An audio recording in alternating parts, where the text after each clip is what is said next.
All right, thank you so much. In fact, like Dr. Kobner said, I also side with him. As scientists, we try as much as possible to dissociate ourselves from the politics that is usually done when it comes to situations like this. Sometimes I feel sad, and very, very sad indeed, when politicians come to sit on air and try to tell us who did what and who is doing what. It's so sad. In fact, it saddens my heart very well. But then, as scientists, we try as much as possible not to join the chorus, but instead to do the right thing. So, like what you are saying, in fact, I'm also happy that at least the thing that I started has initiated a lot of research in Ghana now. People are going through and doing all manner of things. I initiated this in I think, 2019 or something. And now people are doing it. And it's actually collaborating with what I said earlier on. And that if nothing is done, we are going to be in trouble. Of course, people are talking about turbidity, and then the water company is telling us that they are using more iron. Iron is aluminum hydroxide.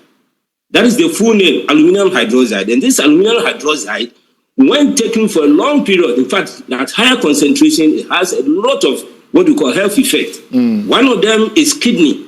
When you use alum, that's aluminum hydroxide that is used to purify the water, especially when they are using that concentration, which I believe is so high, is going to cause kidney problem, is going to cause irritation in the respiratory tract, is going to cause what we call Alzheimer's disease, that neurological defect.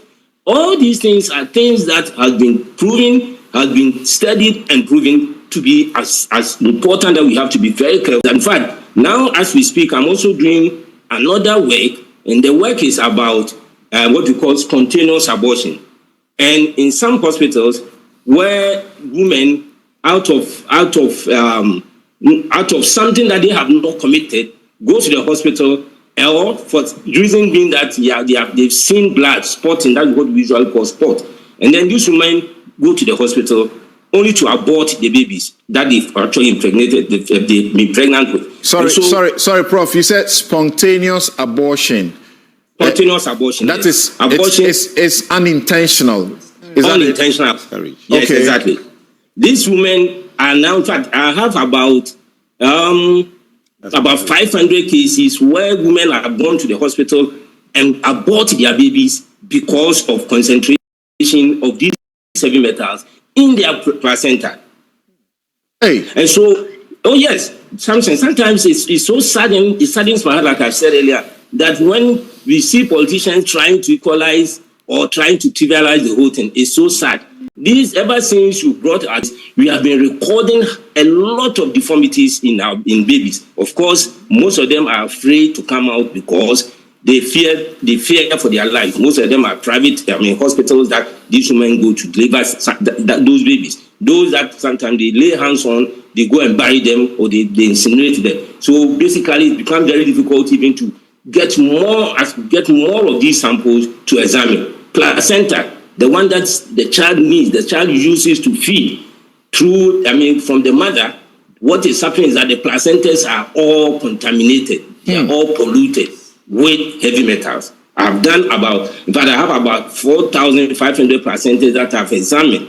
The concentration, of course, Dr. Kobner Mensah has taken a lot of the time, so I cannot also show you some of the data we have. You have examined real, actual placentas, over 4,000 of them. Yeah, over 4,000 from different regions in Ghana here, where you see heavy metals in the cord and then the placenta itself. I'm talking about the cord that supplies that gets the nutrients, and then the baby gets it through the mothers. We have the maternal side and we have the fetal side. All these things have heavy metals. But then my worry once again is that if we continue to play politics with it, do we have what it takes to even solve the kidney diseases that is coming out? Now dialysis, very expensive, and nobody gets it for free. And children in a lot of hospitals, in fact, I'm doing another research with the nephrologist at Confanoche, and he tells me that, Prof, the number of cases that are from children, chronic kidney diseases, is also surging. And so these are the rare things that we have to consider.